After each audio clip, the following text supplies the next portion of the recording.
Shine tech మీ ఇంటిని మరింత అందంగా మార్చాలనుకుంటున్నారా? స్పెషల్ అట్రాక్షన్ తో పాటు లివింగ్ కి perfect solution. UPVC windows and doors, Bontada group. నమస్కారం డాక్టర్ గారు. నమస్తే జానకి గారు, బాగున్నారా? బాగున్నానండి, మీరు ఎలా ఉన్నారు? డూయింగ్ గుడ్ మ్యామ్, ఈరోజు మీ దగ్గరకు ఒక ఇష్యూని అయితే తీసుకొస్తున్నాను నేను. మీరు కూడా వినే ఉంటారు, ఇది చాలా దారుణమైన ఘటన. తాండూరు జిల్లాలో ఆ అమ్మాయి మ్యారేజ్ చేసుకుంది, 8 monthsే. వాళ్ళిద్దరూ ప్రేమించి పెళ్లి చేసుకున్నారు. ఏమైందో తెలీదు, అది వరకట్న వేధింపులా లేకపోతే ఇంట్లో చిన్న చిన్న ఇష్యూసా అనేది ఇప్పుడైతే పోలీసులు ఇంకా దర్యాప్తు అయితే చేస్తూ ఉన్నారు. ఆ నిందితుడిని కూడా పట్టుకోవడం జరిగింది. బట్ ఆ అమ్మాయిని అతి కిరాతకంగా, మ్యామ్, అది మాటల్లో కూడా నేను చెప్పలేను. ఆ విజువల్ మీరు కూడా చూసే ఉంటారు, ఎంత దారుణంగా ఉందనంటే ఆ అమ్మాయిని ఆ పేరెంట్స్ ఇంటికి తీసుకెళ్తే నమ్మించి తీసుకొచ్చి తనతో పాటు దారి మధ్యలోనే, మ్యామ్, ఎట్లా కొట్టాడంటే ఇంత పెద్ద కర్రతో తీసుకొని తల మీద కొట్టేశాడు. ఏంటి ఈ సైకిక్ పనులు? 8 నెలలు అయింది, ఆ అమ్మాయి జీవితం ఈ రోజుతో ఆగిపోయిందా ఏంటి? అంటే నమ్ముంచినందుకు ఆ అమ్మాయి నిండా మునిగిందా, లేకపోతే ఒక సైకాలజిస్ట్గా మీరు ఏం చెప్తాడు, వాడు ఒక సైకోనా, తెలియక పెళ్లి చేసుకుందా? ఆ అమ్మాయి పరిస్థితి ఏంటి, వాళ్ళ కుటుంబ సభ్యుల పరిస్థితి ఏంటి?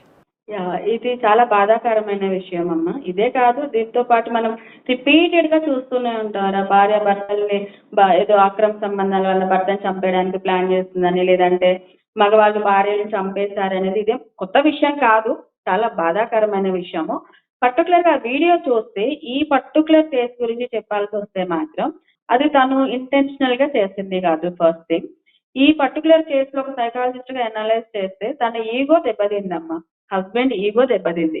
ఆ అమ్మాయి వాళ్ళ అమ్మ వచ్చి అమ్మాయిని ఇంటికి తీసుకెళ్ళిపోతాను అనడంలో ఏంటంటే ఈగో దెబ్బతింది. మీరు అబ్బాయి బాడీ లాంగ్వేజ్ గమనిస్తే ఎక్కడ కూడా తను చాలా ఎమోషనల్ అయిపోయి కంట్రోల్ చేసుకోలేనంత సిచ్యువేషన్ లో లేరు. వచ్చిన తర్వాత వాళ్ళ కొంచెం సంభాషణ జరిగింది అక్కడ, మీరు గమనిస్తే అబ్బాయి ఏదో 2-3 మాటలు చెప్పాడు, ఆ అమ్మాయి ఏదో ఎదురు చెప్తోంది. కొంచెం భయపడుతున్న మాట మనకు కనపడుతుంది వీడియోలో. ఆ అబ్బాయి మాత్రం ఆ అమ్మాయిని కొట్టి చంపేయాలి అన్నంత ఇంటెన్షన్ అయితే ఆ అబ్బాయికి లేదు. ఇంకొకటి, ఎప్పుడైతే మాట ఆల్రెడీ అత్తగారు తీసుకెళ్లిపోతుంది అన్న దగ్గర అబ్బాయి ఈగో కొంచెం హర్ట్ అయింది. సో అమ్మాయితో ఏంటంటే డిస్కషన్ పెరిగినప్పుడు డైరెక్ట్ గా ఏదో పెద్ద బండ తీసుకొని చంపేయాలని స్టార్ట్ చేయలేదు. చిన్నగా డిస్కషన్ అవుతుంది, 4 దెబ్బలే గానీ పక్కన ఎవరో వచ్చి ఆపడానికి ట్రై చేస్తారు. ఆ తర్వాత పక్కన ఉన్న చిన్నదాంతో ఏదో కొట్టడానికి ట్రై, అదేంటంటే జస్ట్ అబ్బాయికి వచ్చిన కోపాన్ని ప్రదర్శించాడు అక్కడ.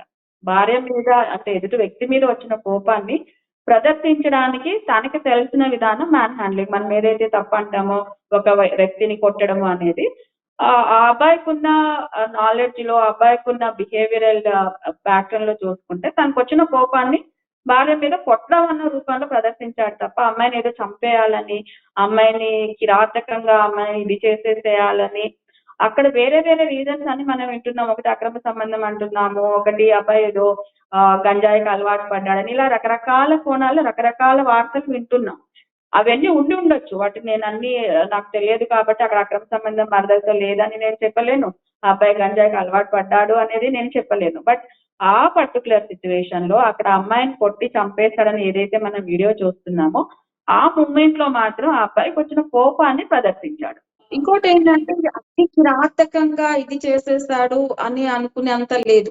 ఇప్పుడు కొన్ని కేసెస్ మనం చూస్తాము, చంపిన తర్వాత కూడా వాళ్ళని ముక్కలు ముక్కలుగా చేసి ఇది చేయడం, ఇట్లాంటివన్నీ చూస్తుంటాం. ఇక్కడ కేసులో ఏంటంటే ఆ అబ్బాయి కోపాన్ని ప్రదర్శించాడు, అది తగలడం చోట తగిలింది. ఇప్పుడు అమ్మాయి ఏంటంటే ఒక నిలబడి ఉంటేనో ఆ బండి అడ్డం లేకపోతేనో ఏ నడుము మీద భుజాల మీద ఇటు మీద ఎక్కడ తగిలేది. అబ్బాయి కొట్టడానికి బండి అడ్డం ఉండడంతో తన కర్ర తీసుకొని కొట్టినప్పుడు డైరెక్ట్ తలకి తగిలింది. అమ్మాయిని తల మీద కొట్టి చంపేయాలనే ఇంటెన్షన్ అయితే అబ్బాయి బాడీ లాంగ్వేజ్ లో కనిపించడం లేదు. యాజ్ ఎ సైకాలజిస్ట్ అనలైజ్ చేయాలంటే మాత్రం ఈ పర్టికులర్ సిచ్యువేషన్ లో అమ్మాయిని కట్నం వేధింపుల కోసం రెగ్యులర్ గా కొడుతూ ఆ అబ్బాయి మనసులో ఈ అమ్మాయిని ఎలాగైనా చంపేయాలి, ఇంకో పెళ్లి చేసుకుంటే కట్నం వస్తది అంత ఇది అక్కడ లేదండి. ఆయన ఈగో హర్ట్ అయింది, కోపం వచ్చింది, తిట్టాడు. ఆ అమ్మాయి కూడా ఏదో ఆయన ఈగో తగ్గించేలాగా, ఆయన ఆవేశం తగ్గించేలాగా కాకుండా ఆ అమ్మాయి మాట్లాడిన మాటలు కూడా ఇంకో కొంచెం ఆవేశం పెంచాయి. ఒక దెబ్బేగానే ఆ పక్కనున్న ఆవిడ వచ్చి ఆపడము, సో దాంతో కూడా ఇంకా కొంచెం అది ఆ కోపం ప్రదర్శించడం అనేది కొంచెం ఎక్కువైంది. సో అంటే ఇలాంటి ఇక్కడ సంఘటనలు నిజంగానే మీరు చెప్పినట్టు అక్కడ మనం ఆ వీడియో కూడా సీసీటీవీ వీడియో చూస్తే కూడా మనకు అదే అనిపిస్తుంది. అంటే అక్కడ కొట్టాలి, చంపాలన్న ఇంటెన్షన్ కనిపించకపోవచ్చు. బట్ అక్కడ యుగో కనిపిస్తుంది. అంటే ప్రేమించినప్పుడు లేని యుగో పెళ్లి చేసుకొని ఈరోజు 8 నెలలైంది. అంటే నాదయిపోయింది.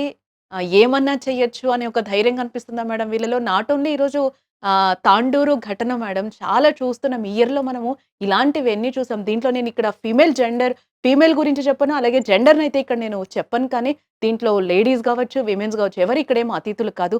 ప్రతి ఒక్కరు ఇలాంటివే చేస్తూ ఉన్నారు. విమెన్ చేస్తుంది. అలాగే జంట కూడా చేస్తున్నారు. ఇలాంటి ఘటనలు రిపీట్ అయితూనే ఉన్నాయి మ్యామ్. ఎందుకు ఆ మైండ్ సెట్‌కి వెళ్ళిపోతున్నారు? సైకాలజిస్ట్‌గా మీరేం చెప్తారు? ఇదేంటంటే అమ్మ, మీరు కరెక్ట్‌గా ఒక పదం యూజ్ చేశావు. నా భార్య, నాది. Take it for granted. నాకొచ్చిన కోపాన్ని ప్రదర్శించడానికి నాకు హక్కు ఉంది. కోపం ప్రదర్శించడం కొట్టడం అవ్వచ్చు, తిట్టడం అవ్వచ్చు, అరవడం అవ్వచ్చు, కేకలేయడం అవ్వచ్చు, ఏదైనా సరే భార్య అనగానే నాది, నేనేమైనా చేయొచ్చు అన్న ఒక ఫీల్‌లో టేక్ ఇట్ ఫర్ గ్రాంటెడ్‌గా ఉన్నారు మగవాళ్ళు అనేది వాస్తవం. దాన్ని చాలా కేసెస్‌లో మనం అది చూస్తాం. కూతుర్ని ఏ తండ్రి కొట్టడమ్మా? ఎంతో గారాబంగా చూసుకుంటారు. ఏ తండ్రి కూడా కూతుర్ని కొట్టడం అది చిన్న పిల్ల అవ్వచ్చు, పెద్ద పిల్ల అవ్వచ్చు. ఈవెన్ కూతురు పెద్ద పిల్ల అయిన తర్వాత తండ్రి చేయి చేసుకోవడం అనేది పక్కన పెడితే, కూతురు మీద చేయి చేసుకోవడం, ఒకవేళ తల్లి చేయి చేసుకున్నా కూడా తండ్రి ఒప్పుకోడు. అదే తన చెల్లెల్ని వేరే ఇంటికిచ్చాక బావగారో, మరిది గారు తన చెల్లెలనో, అక్కనో కొట్టారంటే కూడా వీళ్ళు తట్టుకోలేరు. మేము అపురూపంగా పెంచుకున్నాం. అట్లెట్లా కొడతావు బావ, అట్లెట్లా చేస్తావు బావ అని ఎవరైతే ఉన్నారో మరిది మీదనో, బావ మీదనో వీళ్ళు కత్తులు, కటార్లు పట్టుకొని వెళ్తారు. బికాజ్ వాళ్ళ ఇంటి ఆడపిల్ల అంటే వాళ్ళకి అంత ఒక ప్రేమ ఉంది. తల్లిని కానీ, చెల్లిని గాని, అక్కని గాని కొట్టరు వీళ్ళు. భార్య అనే అనే దగ్గర వచ్చేసరికి వాళ్ళకేంటంటే టేక్ ఇట్ ఫర్ గ్రాంటెడ్. నా భార్యనే గదా! నా కోపం తన మీద కాకపోతే ఎక్కడ ఇంకొక కేస్ మేము చూస్తాము. ఎప్పుడు ఎక్కువ కొడుతూ ఉంటాడని మా దగ్గర ఆ అమ్మాయి కౌన్సెలింగ్‌కొచ్చింది. మేము కపుల్ కౌన్సెలింగ్‌లో ఎందుకు కొడుతున్నారు అంటే, నా భార్యనే గదా మేడం! నేనేమైనా పక్కింటి భార్యని కొడుతున్నానా? భార్యని కొట్టడం కోపం వచ్చింది నేను చూపిచ్చాను. నా భార్య మీద కాకపోతే ఎవరి మీద చూపిచ్చాలి ఆ కోపం నేను? పోస్ట్ గ్రాడ్యుయేషన్ చేసిన డాక్టర్ గారు మా దగ్గర కౌన్సెలింగ్‌కొచ్చినప్పుడు చెప్పిన మాట. అంటే యాస్ ఎ ప్రొఫెషనల్స్ ఎంతో మెచ్యూరిటీ ఉందనుకున్న ఫ్యామిలీస్‌లో గూడా భార్యని కొట్టడం అనేది టేక్ ఇట్ ఫర్ గ్రాంటెడ్ లాగా ఉంది. ఎప్పుడు కొడతారు అంటే 2 విషయాల్లో కొడతారు. ఒకటి, వాళ్ళ ఇగో హర్ట్ అయినప్పుడు. రెండోది, వాళ్ళ అసమర్థత స్థితిలో ఉన్నప్పుడు. భర్త కంటే భార్య ఒక పై పొజిషన్‌లో ఉంది. అది ఇన్‌కమ్ జనరేషన్‌లో అవ్వచ్చు, లేకపోతే తెలివితేటల్లో చుట్టుపక్కల వాళ్ళందరూ అబ్బా! నీ పెళ్ళాం ఎంత తెలివైందిరా అంటే కూడా చాలు అది తట్టుకోలేరు వాళ్ళు. ఎప్పుడైతే భర్త కంటే భార్య ఒక పొజిషన్ పైన ఉంది అనుకుంటారో, వాళ్ళ ఇన్ఫీరియారిటీ కాంప్లెక్స్‌ని చూపించుకోవడానికి, డామినేషన్ చూపించుకోవడానికి, నా భార్య నాకంటే తక్కువ ఉండాలి అని ఒక మనం ఏదైతే ఫెమినైన్, మస్కులైన్ క్వాలిటీస్ అంటాం కదా!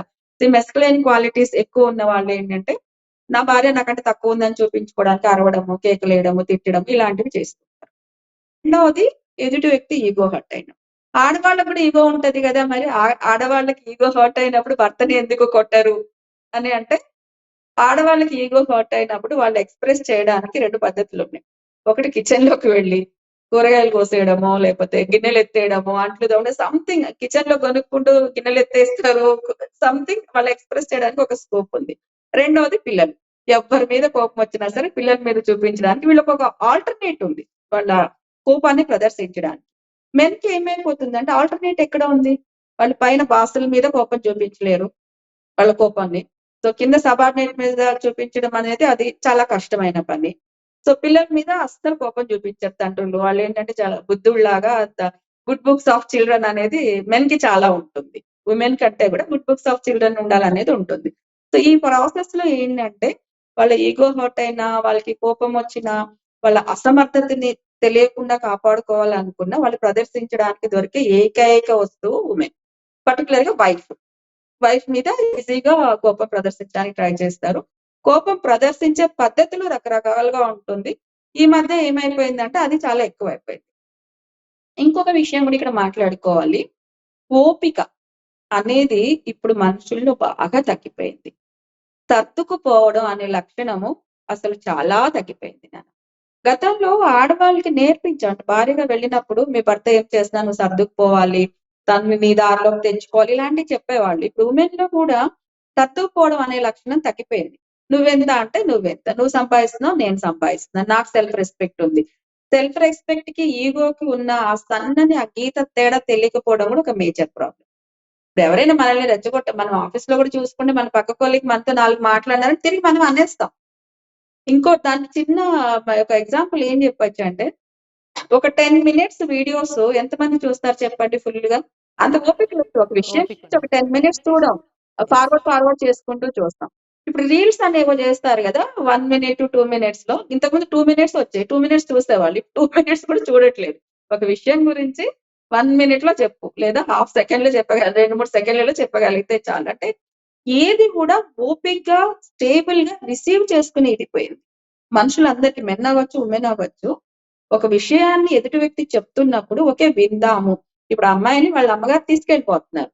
అసలెందుకెళ్తున్నావు? ఏంటి అంటే, ఆ అమ్మాయి బావ నాకు ఈ కష్టం వచ్చింది. నాకిది నచ్చతలేదు. నువ్వు ఇట్లా చేస్తున్నావు. నాకు నచ్చట్లేదు అని కమ్యూనికేట్ చేయడానికి ఈ అమ్మాయికి ఆ కమ్యూనికేషన్ స్కిల్స్ లేదు. తక్కువ ఉండి ఉండొచ్చు. రెండోది ఆ అబ్బాయికి వినే ఇది కూడా లేదు. ఆ రిసీవింగ్ అంటారు గదా! ఆ స్వీకరించడం. చెవులతో వింటున్నామా, వినడము, ఆలకించడం డిఫరెన్స్ అంటాం కదా! మ్యామ్ ఇక్కడ ఇంకొకటి కూడా ఏంటంటే ప్రతిసారి అంటే ఎక్స్‌ప్లనేషన్ ఇచ్చుకునే టైం ఉంటుందంటారా? ప్రతి విమెన్‌కి కూడా ఒక జెంట్ దగ్గర? It's not a question of explanation. ఆ ఎక్స్‌ప్లనేషన్ ఇచ్చుకునే పరిస్థితికొచ్చాము అంటేనే ఆల్రెడీ అక్కడ బాండింగ్‌లో కొంచెం గ్యాప్ ఉంది. ఇప్పుడు అనుకున్నప్పుడు ఏది చేసినా ఇప్పుడు లవ్‌లో ఇందాకన్నారు మీరు. 8 నెలల్లోనే ప్రేమంతా పోయిందా? ప్రేమించుకున్నప్పుడు కూడా ఇగోస్ ఉంటాయి. కాకపోతే అప్పుడేంటంటే అతి అడ్జస్ట్‌మెంట్స్ కష్టం మీద అక్కడ. ఇంట్లో అక్కడున్న అడ్జస్ట్‌మెంట్స్ లవ్‌లో ఉన్న అడ్జస్ట్‌మెంట్స్ రియల్ లైఫ్‌లో ఉండట్లేదు గదా మ్యామ్. అదొకటేంటంటే నాదయిపోయింది. నా సొంతం నేనేం చేసుకున్నా చెల్లుబాటవుతుంది. అనేది ఇప్పుడు విమెన్‌లో గాని అలాగే మెన్‌లో గూడా కనిపిస్తుంది. దాని వల్లనే ఇప్పుడు ఈ పరిణామాలు ఇక్కడి వరకు చావు వరకు వచ్చేస్తున్నాయి అని అంటారు. ఒక్క చాలా సంవత్సరం కూడా కాకముందే ఫస్ట్ యానివర్సరీ రాకముందే చనిపోతున్న సిట్యుయేషన్స్ మనం ఈ నాకు తెలిసినంత వరకు కూడా ఈ ఇంకొక మాట 2025లో అయితే చెప్పనా మనం Janaki, sorry to interrupt you Janaki గారు. 8 నెలల లోపైనా, 8 ఏళ్ల తర్వాతైనా కొట్టినప్పుడు చనిపోయింది అనేది ఇట్స్ ఏ కామన్. రైట్. ఇక్కడ 8 నెలల్లోనే వీళ్ళ మధ్య ఇంకోటేంటంటే వీళ్ళు ఒక 2 సంవత్సరాలు కలిసున్నారనుకోండి. తర్వాత విడిపోయే ఛాన్సెస్ చాలా తక్కువ. ఈ ఫస్ట్ పీరియడ్ ఉంది గదా! ఇట్స్ లైక్ బేబీ పీరియడ్ అనుకోండి. పెళ్లయిన తర్వాత భర్త పాత్రలోకి ఆయనొచ్చి 8 నెలలయింది. భార్య పాత్రలోకి ఆమొచ్చి 8 నెలలయింది. ఇద్దరికీ కూడా ఇద్దరు 8 నెలల పిల్లలే సాంసారిక జీవితంలో. ఇక్కడ ఏంటంటే అర్థం చేసుకోవడం అనేది, ఓపిక పట్టడం అనేది, వాళ్ళకి కొంచెం టైమ్ ఇవ్వడం అనేది. ఒక ప్రాబ్లమ్ వచ్చింది. ఓకే. కొంచెం టైమ్ ఇస్తే వాళ్ళ స్పేస్ వాళ్ళకిస్తే వాళ్ళు సెట్ అవ్వడానికి ఉంటుంది. వీళ్ళ పరిస్థితిలో ఏమైందంటే లవ్ మ్యారేజ్. ఇంట్లో ఒప్పించి పెళ్లి చేసుకున్నారు. వీళ్ళు లవ్‌లో ఉన్నప్పుడు అడ్జస్ట్‌మెంట్ ఉన్నంత పెళ్లయ్యాక ఎందుకు ఉండడం లేదు అనేది చాలా మంది అడిగే ప్రశ్న. లవ్‌లో ఉన్నప్పుడు వీళ్ళు ఇద్దరు కలిసి ఉండే సమయం ఎంతమ్మా? ఒక రోజులో ఇద్దరు లవర్స్ కలిసుండే టైం హార్డ్‌లీ గంట, గంటన్నర. ఆ గంట, గంటన్నరలోనే వాళ్ళు అక్కడ కూడా కీచులాడుకోవడాలు, "నువ్వు అరగంట లేట్ ఎందుకొచ్చావు? ఈ డ్రెస్ ఎందుకేసుకున్నావు? నీకు కొనిచ్చింది ఎందుకు ఇవ్వలే?" ఇవన్నీ జరుగుతాయి ఆ గంట, గంటన్నరలో. మళ్ళీ తర్వాత ఎవరింటికి వాళ్ళు ఎళ్ళిపోయినాక ఎవరి స్పేస్ వాళ్ళకుంటుంది. మళ్ళీ ఒక 2 గంటల 2, 3 గంటలయ్యాక, అయ్యో! కలిసిన గంట సేపట్లో నేను అట్లా అనకుండా ఉండాల్సింది. పాపం ఏదో దానికొచ్చినట్టు ఉండనివ్వాల్సింది అని క్వెషన్. హ్మ్. ఆలోచించుకోవడానికి వాళ్ళకి స్పేస్ ఉంది. ఈ పెళ్లి అన్న తర్వాత ఏంటంటే 24 గంటలు కలిసే ఉంటున్నారు. ఈ వర్క్ ఫ్రమ్ హోమ్ అనేదొచ్చాక ఫ్యామిలీస్‌లో చాలా డిస్టర్బెన్స్ పెరిగింది. ఎప్పుడు 24 గంటలు కలిసి ఎదురు బెదురు ఉంటే వాళ్ళ పర్సనల్ స్పేస్ ఎక్కడుంది? వాళ్ళు సెల్ఫ్ టాక్‌కే ఛాన్స్ లేదు కదమ్మా! ఇప్పుడు ఇద్దరు కలిసినప్పుడు ఒక గంట అమ్మకో, నాన్నకో అబద్ధం చెప్పి ఏదేదో చెప్పి వస్తారు. ఆ గంట సేపట్లో వాళ్ళు కీచులాడుకొని తిరిగి వెళ్ళిన తర్వాత వాళ్ళకి స్పేస్ ఉంది. అప్పుడు అట్లా అనకుండా ఉండాల్సింది. పాపం బాధపడ్డాడో ఏమో! అంటే ఒక సెల్ఫ్ టాక్ అనేది జరగడానికి స్పేస్ ఉంది. ఇప్పుడు ఇంట్లోనే వీళ్ళు ఉండడం వలన ఆ సెల్ఫ్ టాక్ స్పేస్ దొరకడం లేదు వీళ్ళకి. సో దాంతో ఏమవుతుందంటే నేను ఆయన దగ్గర ఎలా అడ్జస్ట్ అవ్వాలి? లేకపోతే ఆయన్ని నేను సరిగ్గా ఎలా అర్థం చేసుకోవాలి అనే దానికి టైం దొరకట్లేదు. సో దాని వలన లవ్‌లో ఉన్నప్పుడు లేని ఇష్యూస్ పెళ్లయ్యాక ఎందుకొస్తుందంటే అక్కడ వాళ్ళు కలిసుండే సమయం తక్కువ. తర్వాత వాళ్ళు సెల్ఫ్ టాక్ చేసుకొని ఇలా కాదు అలా మాట్లాడి ఉండాల్సింది అని వాళ్ళు రియలైజ్ అవ్వడానికి స్పేస్ ఉంది. పెళ్లయిన తర్వాత వీళ్ళు కలిసుండే టైం చాలా ఎక్కువ. సో రోజులో మినిమమ్ అంటే ఇప్పుడు బయటికెళ్ళి వర్క్ చేసేవాళ్ళే అనుకోండి. ఒక 8 గంటలు ఆఫీస్‌కెళ్తాడు భర్త. సో వెళ్ళడానికి ముందు ఒక గంట, తర్వాత ఒక గంట. టోటల్‌గా 10 గంటలు దూరం ఉంటున్నారిద్దరు. సో తర్వాత నిద్రపోవడానికి ఒక 8 గంటలు. 18 అవర్స్ దూరంగానే ఉంటున్నట్టు గదా! సో అక్కడ గంటే కలిసి ఉంటున్నారు. ఇక్కడ 6, 7 అవర్స్ కలిసి ఉంటున్నారు. సో దానివల్ల అక్కడ గంటలో జరిగే సంభాషణలు, గంటలో జరిగే దానిలో ఒకళ్ళ మీద లవ్వు, సింపతి నేనున్నా గదా! నేను జూసుకుంటా గదా! మీ అమ్మకేమన్నా అయితే నేను జూసుకుంటా అంటాడు పెళ్ళికి ముందు. పెళ్ళయిన తర్వాత ఎప్పుడు మీ అమ్మతోనే ఉంటావా? మీ అమ్మోళ్ళ గురించే పొగుడుతావా? అంటాడు. అంటే అప్పుడు అక్కడ ఉన్న గంట సేపట్లో తమ్ముడు గురించి మాట్లాడింది, అమ్మ గురించి మాట్లాడిందనుకోండి లవ్‌లో ఉన్నప్పుడు. అబ్బా! కాదులే ఉండు. ఎప్పుడు ఉండేటివిలే ఏమన్నా ప్రాబ్లమ్ ఉంటే నేను జూసుకుంటా గదా! ఒక మాటతో ఒక పాజిటివ్ ఆన్సర్ తో అది కట్ చేసి ఈ అబ్బాయి ఏం మాట్లాడాలనుకుంటాడు అది మాట్లాడతాడు. పెళ్లి అయిన తర్వాత ఏంటంటే కలిసి ఉండే టైం ఎక్కువ, ఇష్యూస్ ఎక్కువ. వాళ్ళు లవ్ లో ఉన్నప్పుడు ఆర్థిక ఇబ్బందుల గురించి మాట్లాడుకోరు కదమ్మా. పెళ్ళయ్యాక ఆర్థిక ఇబ్బందులు స్టార్ట్ అవుతాయి. వాళ్ళు లవ్ లో ఉన్నప్పుడు మీ అన్న ఇట్లా అన్నాడు, మీ తమ్ముడు ఇట్లా అన్నాడు, మీ అమ్మ ఇట్లా అందని మాట్లాడుకోరు కదా. వాళ్ళు ఎంతసేపటికి నువ్వు అందంగా ఉన్నావు, నువ్వు ముద్దుగున్నావు, నువ్వు బాగా పాడుతావు, ఇవే ఉంటాయి. పాజిటివ్స్ మాట్లాడతారు. వన్స్ పెళ్ళైన తర్వాత నెగటివ్స్ మాట్లాడడం స్టార్ట్ అవుతుంది. ఎప్పుడైతే నెగటివ్స్ మాట్లాడతారో అది తీసుకోవడం అమ్మాయికైనా అబ్బాయికైనా కష్టమే.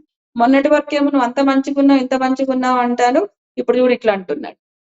అప్పుడు ఆ ఉన్న గంట సేపట్లో పాజిటివ్స్ మాట్లాడేటప్పుడు ఈగోస్ ఎంత స్థాయిలో ఉందనేది తెలియదు కదా. మేడం ఇట్లాంటి టాక్సిక్ సిచ్యువేషన్స్ గానీ, ఇట్లాంటివి వచ్చినప్పుడు ఒక హైపర్ అయిపోయినప్పుడు, ఈగోస్ వస్తున్నప్పుడు ఇటు విమెన్ గానీ, ఇటు మెన్ గానీ ఎలాంటి ప్రికాషన్స్ తీసుకొని మనల్ని మనం సైలెంట్ చేసుకోవాలి? మీరు చెప్పండి ఫైనల్‌గా. సో ఫైనల్ ఒక్క ముక్కలో చెప్పాలంటే మాట్లాడడం కంటే వినడం ఎక్కువ అలవాటు చేసుకోవాలి. ఓపిక కోపం గూడా వచ్చింది అవసరం నీకు, ఇక్కడ. Silence is the best method అండి. కోపం వచ్చినప్పుడు హ్మ్. Silence is the best method. ఇప్పుడు మీ భార్య తిట్టింది మిమ్మల్ని, మీకు చాలా కోపం వచ్చింది. ఆ కాసేపు ఓపిక పట్టండి. ఓకే. తనకొచ్చిన బాధో, తనకొచ్చిన కోపమో ఎక్స్‌ప్రెస్ చేసింది. అది కొంచెం మనం చెవుల్లో నుంచి బుర్రలోకెళ్ళి, బుర్రలో నుంచి హార్ట్‌లోకి వెళ్ళి ఓకే. ఓకే. ఓకే. ఓకే. ఇప్పుడెలా రియాక్ట్ అవ్వాలి? తను కొంచెం కూల్ అయ్యాక మీరు చెప్పారనుకోండి. ఇమ్మీడియేట్ కాదే ఎందుకు అంత ఘనంగా అరిచినావు? ఎందుకు అట్లా చేస్తున్నావు జెప్పు? మనిద్దరిది మన లైఫ్ గదా! వాళ్ళందరి గురించి మనకెందుకు అని మీరు ఒక గంట తర్వాత జెప్పండి. అవునా! సారీ బావ బాధపడ్డావా అంటే. అదే ఆ అమ్మాయి అంటున్నప్పుడే ఈయన తిరిగి చెప్తున్నాడు. ఈయన పాజిటివ్‌గా తిరిగి చెప్పిన ఆ అమ్మాయికి అప్పుడు ఎక్కదండి. ఎందుకంటే ఎమోషన్‌గా ఉన్నప్పుడు మాట్లాడుతూ ఉన్నప్పుడు చెవుల్లోకి వెళ్ళదు. సో, ఒకళ్ళు భార్య అవ్వచ్చు, భర్త అవ్వచ్చు. ఒకళ్ళు ఆవేశంగా, కోపంగా మాట్లాడుతున్నప్పుడు ముందు రిసీవ్ చేసుకోండి. వాళ్ళ బాధనంతా వెళ్ళగక్కనివ్వండి. దాంట్లో వాళ్ళు ఏం కోపం వచ్చినప్పుడు మన మాటలకి హద్దు ఉండదు. ఏ స్థాయి వరకు మాట్లాడొచ్చు, ఏది పదాలు కూడా చాలా పరుషమైన పదాలు వచ్చేస్తాయి. ఓపిక పట్టండి. ఆయన కోపం వచ్చింది. ఎవరో కాదు గదా! నీ భర్తే గదా! ఓపిక పట్టండి. ఒక గంట, గంటన్నర టైం ఇచ్చి అప్పుడు మాట్లాడండి. అప్పుడు ఎప్పుడైతే వింటారో అప్పుడే కదా దాన్ని అండర్‌స్టాండింగ్ పెరుగుతది. ఇప్పుడు మీరు నేను మాట్లాడుకుంటున్నాము. ఒక 10 నిమిషాలు మీరు మాట్లాడినప్పుడు నేను మాట్లాడట్లేదు. క్వెషన్ ఏంటి అని నేను అర్థం చేసుకోవడానికి ట్రై చేస్తున్నాను. నేను చెప్పే ఆన్సర్ మీరు అర్థం చేసుకోవడానికి ట్రై చేస్తున్నారు. అవును. ఇదే డిస్కషను మనం అగ్రెసివ్‌గా ఉన్నప్పుడు జరిగిందనుకోండి. ఇంత కూల్‌గా, ఇంత స్మూత్‌గా మాట్లాడాం గదా! అవును. సో, బెస్ట్ మెడిసిన్ ఎప్పుడైనా కోపం వచ్చినా భార్య మీద ఐ మీన్ ఆహ్, ఒక స్టేజ్ అంటే ఆ అసహ్యం స్టేజ్ ఛీ! ఇది ఇలాంటి పిల్లనా నేను ప్రేమించి పెళ్లి చేసుకుంది. ఇలాంటి దాన్ని తెచ్చి నెత్తిన పెట్టుకున్నానా అన్నంత కోపం వచ్చినా కూడా జస్ట్ మౌనంగా ఉండండి. మౌనం ఈస్ ద బెస్ట్ మెడిసిన్. చాలా మంది అమ్మాయిలు వీడిని లవ్ చేసి నేను మోసపోయాను. ఇలాంటి వాడు అనుకోలేదు. లవ్‌లో ఉన్నప్పుడు ఎంత స్వీట్ కోటెడ్ కబుర్లన్నీ చెప్పాడు. ఒరిజినల్ రూపం పెళ్లి చేసుకున్నాక నాకు తెలుస్తుంది. ఇలాంటి యూజ్‌లెస్ ఫెలోకి ఎందుకు నాకు ఇచ్చి పెళ్లి చేశారు. అంత ఇది ఉన్నప్పుడు అప్పుడు మాట్లాడకండి. ఓపిక పట్టండి. కొంచెం స్థిమిత పడి తర్వాత మీరు గంట, 2 గంటల తర్వాత మీరు నాకు నీతో మాట్లాడాలనిపిస్తుంది. ఇందాక నువ్వు తిట్టినవన్నీ నేను తీసుకోలేకపోతున్నాను. ఇప్పుడు నీకు వినే ఓపిక ఉందా అంటే ఎవ్వరైనా సరే ఎదుటి వ్యక్తి "ఆ! సరే చెప్పు" అంటారు. అప్పుడు గనుక మాట్లాడగలిగితే ఇది ఉండదు. అది పెరగాలి అనంటే వినడం అలవాటవ్వాలి. సింపుల్ అండి. ఎవరైతే యూట్యూబ్‌లు చూసి అలవాటు ఉన్న వాళ్ళు ఒక 10 నిమిషాల వీడియోని పాజ్ చేయకుండా చూస్తున్నారనుకోండి. వాళ్ళకి కొంచెం వినే లక్షణం ఉంది అని. సో, ఫస్ట్ వినడం కనుక చేస్తే వినినప్పుడే కదా అర్థమవుతుంది.